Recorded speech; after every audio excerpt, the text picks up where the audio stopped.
So we're going to talk about fake news, and I don't think that's out of context for anybody. We all live in a world of media, and we're used to that debate of fake news, certainly more recently.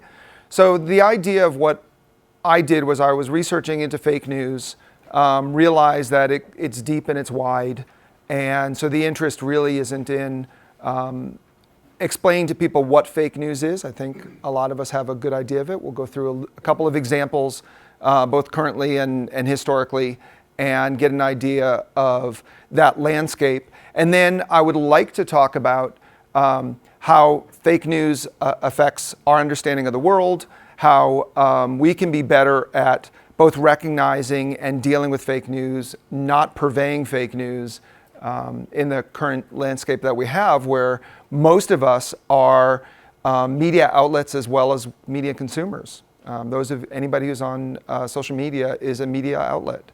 So you have a responsibility, same as a journalist does. And as good skeptics, I think we want to hold ourselves to a higher standard of trying to be good journalists and good media outlets.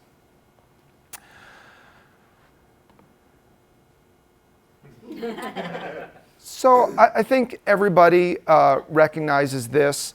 After Truman won, the Chicago Daily Tribune printed this headline. The headline was printed the night before.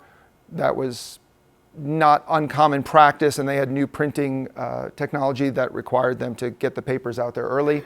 This was handed to Truman at a whistle stop. They were still doing that at that time. So he's on the back of a train. Somebody handed it to him.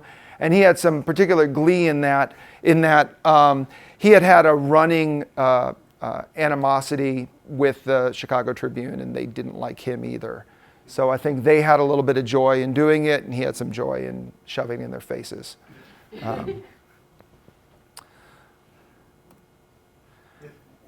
So you're wrong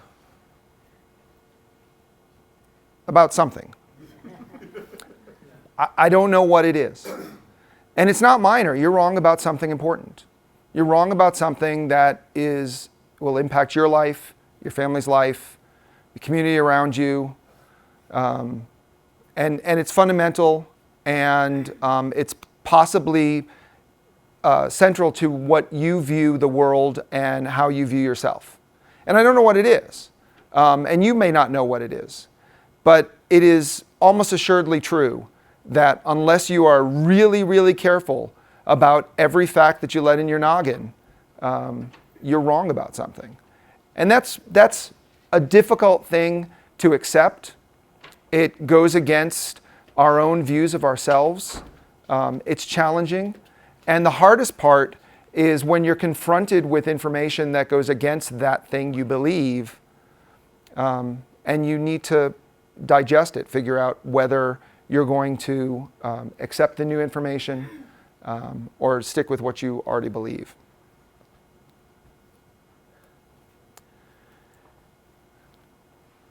This is, I put this in to get a PG-13 rating. I understand that with a PG-13 rating, you have more marketability. I also like puns. So those were fake nudes. Stupid, but there you have it. This is a great quote by Daniel Patrick Moynihan. You're entitled to your own opinions. You're not entitled to your own facts. And I don't have my notes here, but he said that somewhere in the 90s, 80s or 90s. But then James R. Schlesinger also said it. You're entitled to your own opinions. You're not entitled to your own facts. So maybe the attribution was wrong, or maybe this attribution is wrong because Bernard Baruch also said it, and probably earlier. So this is a great quote. It is fundamental to what I'm talking about.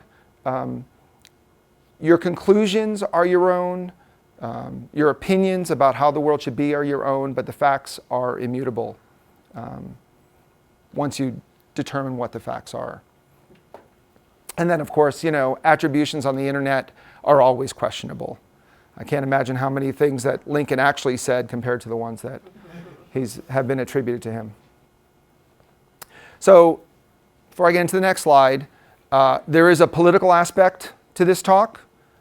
I think that the reason I'm giving this talk is politically motivated, not because I have a strong bias necessarily against one party or the other. I do, but that's not pertinent to this talk. But it's come up into our daily lives because of politics. All right, so we're going to start with this. Right after he was nominated for the Republican as a presidential candidate, Donald Trump revived a rumor that had been going around. It was from the National Enquirer that said that Ted Cruz's dad had been conferring with Lee Harvey Oswald before he assassinated President Kennedy. And there's a picture that the National Enquirer, which as most of you know is not a reputable news source, says that showed a picture in Lee Harvey Oswald with a gentleman that they said was Ted Cruz, and that's been thoroughly debunked, but they put it out there, and therefore Ted Cruz had to respond to it. It was in the middle of, the presidential campaign, and he couldn't just leave that out there. So our current president does enjoy reading things that are not necessarily reputable news sources, like the National Enquirer. And he put that out there in a kind of weird, spiteful kind of move. He had already got the nomination, decided to jab at Ted Cruz anyway. But yeah, so that just shows that fake news does propagate, and it does have political ramifications. So I think everybody has probably seen this. So this is the mall around 12:01 p.m. On Inauguration Day. Within the hour, President Trump was going to get inaugurated. There's been comparisons of this to Obama's inauguration, and I think it's pretty clear to see that it's not a full mall. There's plenty of opportunity for more people to be there. And the white just makes it worse. So basically, the white was put there the white plastic was put there to protect the grass. This wasn't the first time it was used, even though that claim was made. It was used during the Obama administration too. And so there seemed to be some discrepancy about how many people were there, but there is no discrepancy about the facts. It was very easy for the news helicopters, and I think this might have been shot from the Washington Monument, but it was pretty clear to see how many people were there. Now, in fairness, though, President Trump had a different perspective on the number of people that were there for his inauguration. So, if you were confronted with it, that's a lot of people, right? And if you're not used to talking in front of groups of that size, who is, right? It looks like just millions of people. You can see being mistaken, which is fine, except that the resources and the opportunity to correct that mistake were available to him. And he didn't avail himself of it. So the day after, as is his job, Sean Spicer went out as the press secretary, the ex-press secretary, to talk to the press and reinforce things that are coming out of the White House. This is his job. It's stressful. It means that you basically, even in the best of administrations, are lying an awful lot. And, or at least hiding truths. Not everything can be communicated to the public. So he went out there and reiterated what the president said about the number of people there. Obviously, we all knew it wasn't true. And then on Sunday, Kellyanne Conway went to the talk shows and gave us this gem, and saying that it wasn't a falsehood, but he gave alternative facts. Again, you're entitled to your opinion. You are not entitled to your own facts. And I still don't actually know what Kellyanne Conway's job is. That's why I didn't give her a title. I know she's some kind of advisor. I don't know. Does anyone know who said this? No, she never said it. How many people, now that you heard it, how many people thought that Sarah Palin said this? Just be honest. I know it's hard, but yeah. So yeah, and it is reasonable for you to believe that. I mean, it's been in jokes, it's been, all over the place.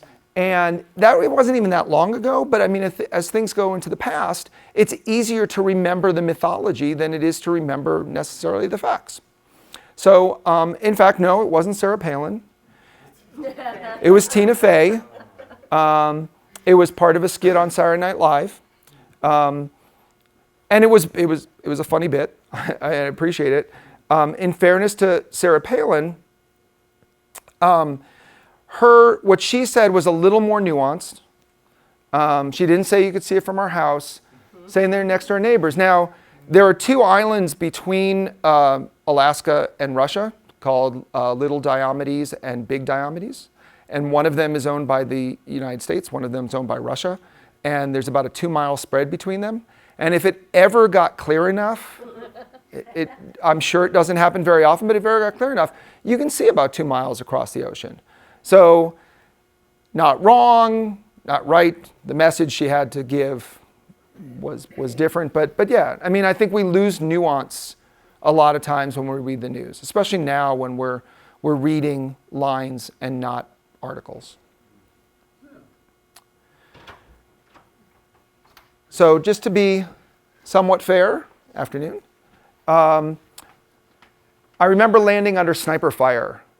Hillary Clinton said in March of 2008, talking about landing at Tuzla Airport in Bosnia in 1996. So the reality is that that's not the case.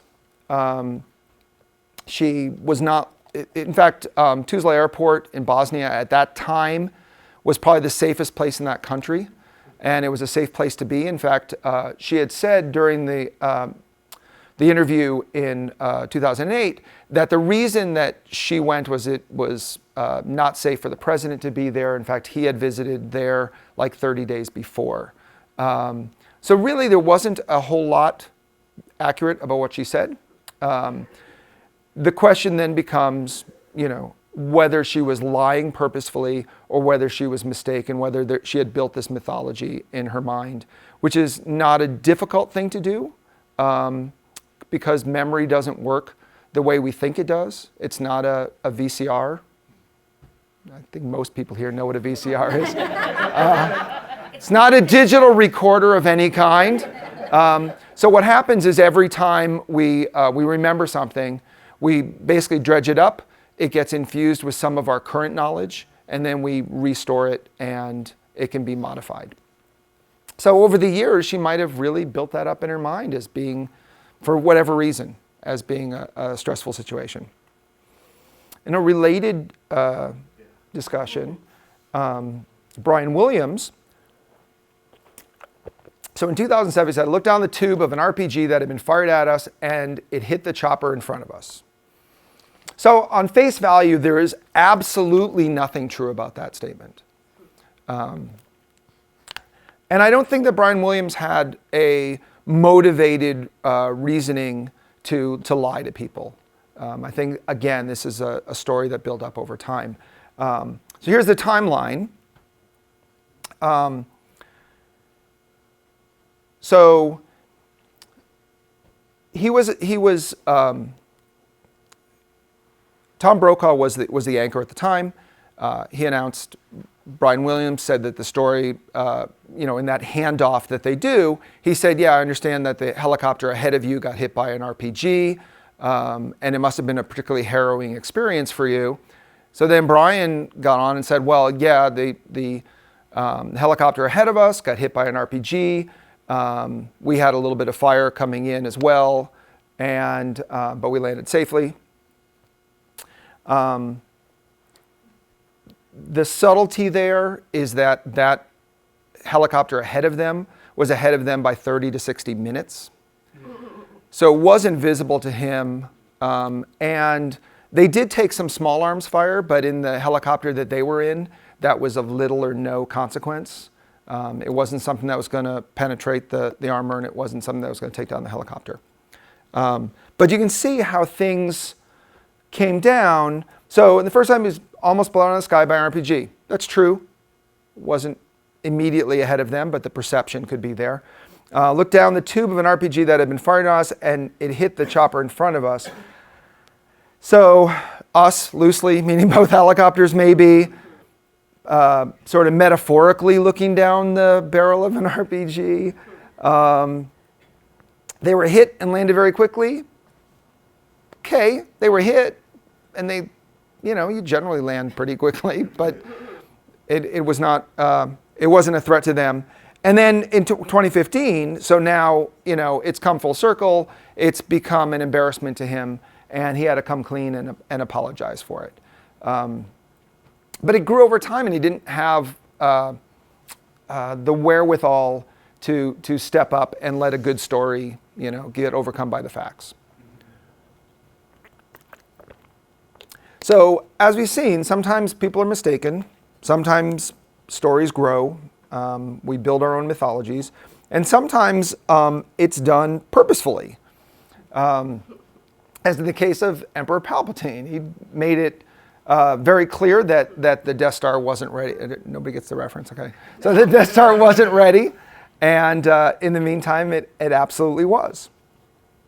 So he had a sort of a political strategic motivation.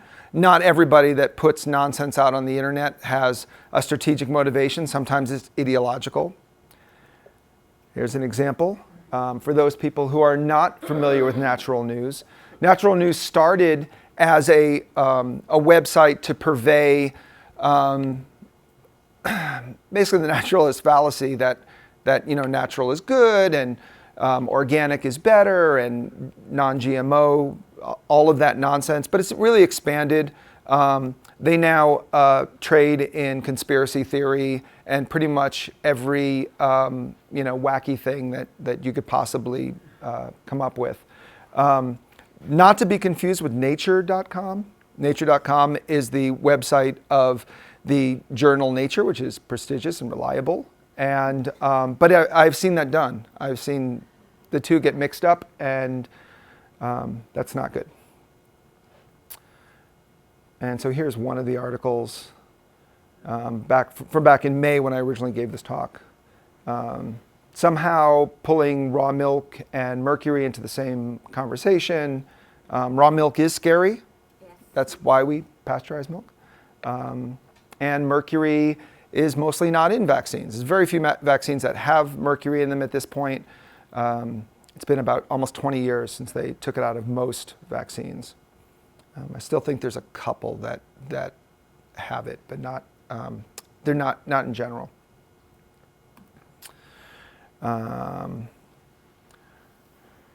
This is more anti-science nonsense.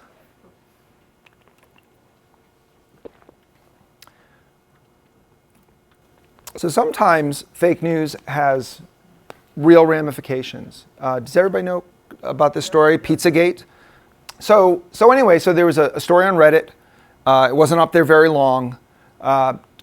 Nonsense about the Clintons running a child slavery ring in the basement of Comet Pizza, and but it was put up and taken down relatively quickly. But the internet doesn't forget, and the lie came home to roost. It was picked up by Infowars and got spread that way. And then this guy from South Carolina, I think it was South Carolina, took it upon himself to rescue these kids and brought in a gun. And so the nonsense has real ramifications. It affects people's perception of the world and how they behave in it. So that brings us to Infowars. So Infowars is probably conspiracy theory central. They are responsible for pretty much every horrible thing that you could possibly imagine being out on the internet. And Donald Trump reads it. And he repeats things. Those late night tweets often come from Infowars, which means not only can these guys make up whatever crazy thing they want, but then it gets the full power of the White House behind it. When I was researching conspiracy theories for another talk, it was it 2 or 3 years ago, Infowars had published an article within a week of the Boston Marathon bombing, saying that it was a false flag operation, that the FBI had bombed the marathon so that they could push through anti-gun legislation. And I don't know if anybody's paid attention, but there was a similar article last week about the Las Vegas shooting, again saying that was done by parties wanting to, again, not the government, because now we have a Republican president, but by parties wanting to push through gun legislation. So they killed 59 people and injured over 500 in order to push through gun legislation. So I mean, if you can believe that kind of crazy, that site's for you. So this is one of the pages from Infowars from May. I was giving this talk in Baltimore, so the fact that Baltimore is utterly collapsing seemed appropriate. And the problem with Infowars is many times there's a germ of information that they use in order to springboard off of. So there might have been a shooting or there might have been something, but then they just go off wherever they want on it. Which kind of makes it more despicable, because it means that you could confuse, what they're saying with some of the facts. So this article, this happened last year, again related to the election. So if you can't read this, an FBI agent believed to be responsible for the latest email leaks pertinent to the investigation to Hillary Clinton's private email server while she was Secretary of State was found dead in an apparent murder-suicide early Saturday morning, according to the police. So the basis for this article is nothing at all. There is no Walkerville, Maryland. There's a Walkersville. The FBI agent mentioned in the story doesn't exist. The murder doesn't exist. The fire doesn't exist. The Denver Guardian doesn't exist. It exists as a website, but nothing more. It's not a legitimate news outlet. But there's no way to tell that on the internet unless you do some research. So the issue is that there are people who would read this article. It fits nicely into their worldview that Hillary Clinton would have somebody killed in order to cover up her email scandal after it's already out, and I'll get you in a second, and may share this. I mean, it's been shared on Facebook and stuff like that plenty of times. So yeah, so this is just the background for that article. So the other one I didn't mention is World News Daily. That's also another crazy site like Infowars. So who creates this stuff? These guys do. Put your notes. Okay, so these guys are Paris Wade and Ben Goldman. They create fake news. And they make no bones about it. They have a site. It's called Liberty Writers News. And they wake up in the morning and they make stuff up. And they put it out there. It's generally right-leaning. And they just want the clicks. And they get them. They wake up, roll out of bed, write some nonsense, and they'll have 2,000 clicks within minutes. And for anybody who, whether you make your living on the internet or you're a content creator, like as I'm a photographer, I can get 2,000 clicks in the first 10 minutes of something being posted on the internet. That would be fantastic for me. So this is what their site looks like. So yeah, it's a lie. Trump couldn't have leaked classified info to Duarte for one use. So this, I mean, basically they just make this stuff up. Do they put any disclaimer? These guys do not. No, no. But that's and they get millions of looks on the internet. So here's one. This is more current. I tried to update this a little bit. Came across this on a friend's Facebook page the other day. Kelly Mattis, and this is also, this is your personal responsibility, right? If you saw this on on Facebook, Kelly and Mattis discuss literally tackling Trump in the event he lunges for the nuclear football. Okay, and this is being shared by rawstory.com, and I saw it on a friend's site. Full disclosure, I tend to be somewhat liberal-leaning, and so for me, I'm like, wow, that the adults are there and trying to keep an eye on it. So maybe this would resonate with me, and maybe I would think it was real, and maybe given my liberal leaning, I might decide to share this. But instead, what I did was I clicked through and to read the article, because a lot of times what you'll find is sites like Raw Story, they will have a catchy headline, they will have edited text maybe from a video, but you watch the video and the video doesn't really say what they say it does. So this was even easier. All I had to do was click through, and the headline of the actual Raw Story. So it says GOP official imagines Kelly and Mattis discuss tackling Trump if he lunges for the nuclear football. Well, let's go a little deeper. Let's actually read the article. So in the article it says, and this is from Gabriel Sherman, who is a New York Magazine editor, conversation I had with a very prominent Republican today who literally was saying, so all he was literally saying, that they imagine. So they're literally saying they imagine. So really they're like, there's nothing there, right? That they would have had conversations like this. So when you see that on the Facebook page, it said, hey, they had this conversation, right? Somebody leaked that these guys were talking about jumping on him, but there's nothing there. And it's your responsibility as good skeptics to click through and actually look at the source material. There is good journalism out there. You just have to click through to get to it. So, as Hosseini would say, a long and glorious tradition. This is not new. This goes way, way back.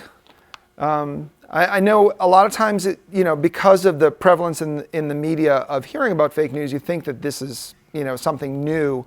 But it's different clothing, different mechanism, same day, different story. So how many people know about the bag of scalps? Bags of scalps. Nobody knows the story? I love that. So this I found in my research to do this talk, and I thought it was fantastic. So, Ben Franklin, the founders of our country, scientist, statesman, philanderer, but generally a smart man. So in 1782, he was living in France. And as many of you know, we were having conflicts with the British.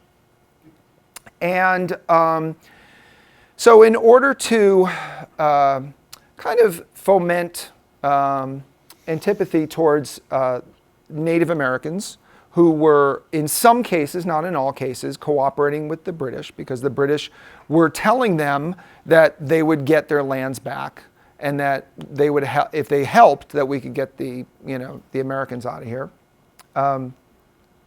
So he created a story, and it is breathtaking. So I'm going to read to you part of this, because I know it's hard to read there. But just so you understand the fake news aspect of it, so he's in France. He has a printing press. He creates a fake issue of a real newspaper. And he writes up this story in there. So, American forces had discovered bags containing more than 700 scalps from our unhappy country folks, referring to Native Americans, referring to Americans scalped from by Native Americans. There were bags of boys, girls, soldiers, and even infant scalps, all allegedly taken by Indians in league with King George. There was also a note written to the tyrant king hoping he would receive these presents and be refreshed. Yeah, so he sent copies of his fake newspaper to colleagues, insisting that the substance is truth. And sure enough, the story appeared in real papers in New Jersey, Pennsylvania, Connecticut, New York, and Rhode Island. So a quote, he was not embarrassed by this, by the way. Once it was found out that it was fake, he said, quote, "By the press we can speak to nations, strike while the iron is hot, but also stoke those fires by continual striking." So one of the things that's interesting about this, besides the fact that, it doesn't get a lot of press, I did check like 12 sources. This is a legitimate story, and like I said, he wasn't embarrassed by this. He thought that what he did was important and necessary. And it did have the desired effect of stoking the racist fires of Americans, which is so hard to do. And in fact, I think it was 30 or 40 years later, there was another incident, and this got brought back up again. Remember that time? They found the 700. So it has persistent effect. And so that was 1782, and then we can go back even farther. So this goes back to the 1860s, 1890s.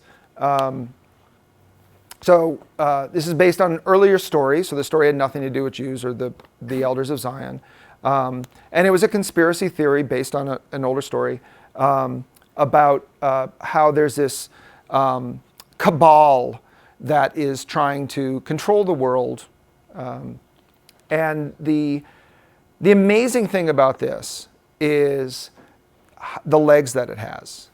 So as I said, it was first published in the 1890s. It reappears over and over again. 1903, 1905, 1920, the first Russian language edition of the protocols is issued in Germany. 1920, the protocol is published in Poland, France, England, and the United States. These editions blame the Russian Revolution on Jewish conspirators and warn of Bolshevism spreading to the West. So as it gets republished, it gets tuned. Again, 1920, Henry Ford, right? Dearborn Independent publishes it. 21, 23, 1924, 24, Joseph Goebbels. Keep going. Let's jump up to 1974. The protocol is published in India under the title International Conspiracy Against Indians. 1985, English language version published by the Islamic Propagation Organization and is issued in Iran. 93, I mean, this just goes on and on and on, all the way like 2005, 2007. You can still find it out there, and it's still being pushed by whether it's Hezbollah or somebody else, whoever's got a motivated reasoning. And the thing is, as I mentioned earlier, nothing has to be based on fact. It can be based on mythology. There are lots of mythologies that are old enough that people accept them, whether they're true or not. I can think of religious examples, but there are certainly others. I mean, even things like the King Arthur legend and stuff like that. And stuff about vampires and werewolves and things like that. I mean, certainly we can adapt things that are completely made up whole cloth and become part, if they're repeated enough, become part of the fabric of our world understanding. And so then, of course, there is legitimate satire, right? And the Onion is a great source of satire. It is funny, but even so, this requires me to bring up Poe's Law, not Edgar Allan Poe, but and so let me read this to you. So Poe's Law, and I think whether you've heard of it or not, you can recognize it as true. Without a winking smile or other blatant display of humor, it is impossible to create a parody of fundamentalism that someone won't mistake for the real thing. Right? And that's what these guys trade on. The ones who are purveying fake news on purpose are trading on that. They can say anything crazy and somebody's going to believe it and go tell their kids or go tell their friends or repeat it on Facebook. So I mean, The Onion is a unapologetic satire site, but its articles get shared as real news sometimes, and then people have to go back and go, yeah, if they're willing to do that. National Report is another purely satirical site. I know, I love that. So you can share that stuff and make sure you're sharing it with people that know that it's satire. So this is where the personal responsibility stuff comes in, and this has to do with confirmation bias and some of our other biases that it is very difficult for us to challenge our basic assumptions about the world. So this can be small for you to read, so I want to make sure that you guys know what it is. So I actually saw this. It was just shared on a friend's Facebook page. And it's from a site called Things Anti-Vaxxers Say. And when I first looked at it, I was like, it's ridiculous. These are crazy people. God, I just want to school them. And then I took a half a second and I realized I have no reason to believe that anybody ever said this. Right? I mean, it looks like a Facebook post where the names are blocked out. So does that make it more reputable or less? I mean, anybody could have done this. Anybody could have written it. Obviously, it was taken into Photoshop so you could blank out the names. You could have put the text in there too. In case you can't read some of the crazy that's in there. What's the scariest ingredient in vaccines in your opinion? For me, human DNA from the opposite sex. I can't imagine injecting female DNA into my boys. It's crazy. So things like this is where you have to step back, be a good skeptic, and think twice about what you're sharing. And also Google, Facebook, Twitter, they recognize the problems here. It's a difficult problem. It's not something that you're like, oh, well, how can Facebook, do this? How can they allow people to share stuff? How can they take money from Russians in order to put political stuff on the site? And it's harder to recognize that stuff than you might imagine. But what they're doing now is Google has gone from completely automated screening to having humans involved in trying to screen what goes up. The other thing is that Google has opted user reporting in their autocomplete. So you have an opportunity to make their responses better. So if you Google something and you get something that you know is wrong and that you can demonstrate is, then you can complain about that being the first hit or whatever on Google. Facebook has also added new tools for user reporting. I think most of us who spend time on Facebook have seen them. So you do have some personal responsibility and some response that you can do in order to help make the information out there better. So when you see something that is patently false, you can go ahead and report it, and enough people do that and it does get taken away. So also Facebook is working with Snopes and PolitiFact and the Associated Press to try and flag things as they come up. So does anybody remember seeing this? Does this look familiar to anyone? So what this is a chart of news outlets and a way of somebody's attempt at a way of categorizing them. So in the center is unbiased. To the left is a more liberal bias. To the right is a more conservative bias. And then as you kind of in the middle meets high standards, going up towards the top, a complex and nuanced view of the news, and towards the bottom, basically sensational or junk. So you can see the ones we were talking about here, the Blaze, Infowars, right? Kind of Fox News skews. They almost get to the point of telling real news, but they definitely skew conservative, whereas Huffington Post skews liberal in the same way. Kind of up the middle are the ones you might expect, Times, Post, NPR, BBC. And then as you get to the top, even though the Wall Street Journal skews a little bit conservative, they tend to have a reliable, nuanced way of looking at the world, The Economist, The Atlantic. So I saw this and I was like, this is fantastic, right? And you go, hey, I'm going to share this. And I did. Who made this? Where'd it come from? What's it based on? Right? I mean, it fit in exactly with my preconceived notions of the news landscape. But I didn't bother checking the provenance of it or anything. So then I did. So this was posted on October 13th, 2016 by patent attorney Vanessa Otero. And she just basically said, I made this on Twitter, I made this chart about news sources. And it got shared around on Twitter and then Facebook and whatever else. And so she definitely had reasonable reasons for doing this. She says she's frustrated by the reality that people don't like to read. And by reading, she meant paragraphs, not sentences, right? So people are happy to read the headline and share it with their friends, but they won't read farther down. And so she's a nerdy, reader, and she does go into great depth on how she arrived at this. So there is, if somebody asks me, I can give you the URL. But there is plenty of background. It is reasonably well researched. She provides lots of good explanation for why things have fallen out here. So it's not that this is unreasonable, but it was my initial reaction that's important. And I think that's probably the reaction of a lot of people, is that this confirms everything I believe. This looks like the world as I already believe the world exists, and therefore I'm going to share it with other people because it confirms that. It's another fake news writer, Paul Horner, who died just recently.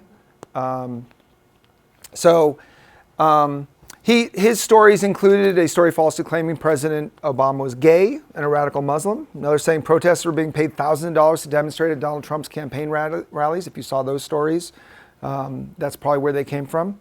According to his brother, he says, I think he just wanted people to think for themselves and be credible for their actions. Read more, get more involved, instead of just blindly sharing things. So I don't think he went about it the right way. I echo that sentiment, but I'm not going to go out and put out fake news in order to get you to do that, because I don't think that that's the right way to do it. All right, so it's just a couple of things I want to touch on that weren't in that part about the fake news. Memory, Elizabeth Loftus. If you aren't familiar with her work, I highly recommend Fake News, Fake Memories. She mostly deals with law and cognitive science, eyewitness accounts and things as they pertain to law. But she's shown pretty demonstrably how easy it is to manipulate memories of people, and we can talk about that a little bit. Confirmation bias.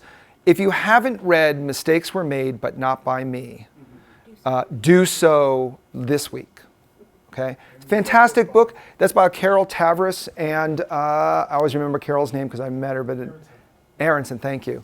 So Mistakes Were Made But Not By Me, Why We Justify Foolish Beliefs, Bad Decisions, and Hurtful Acts.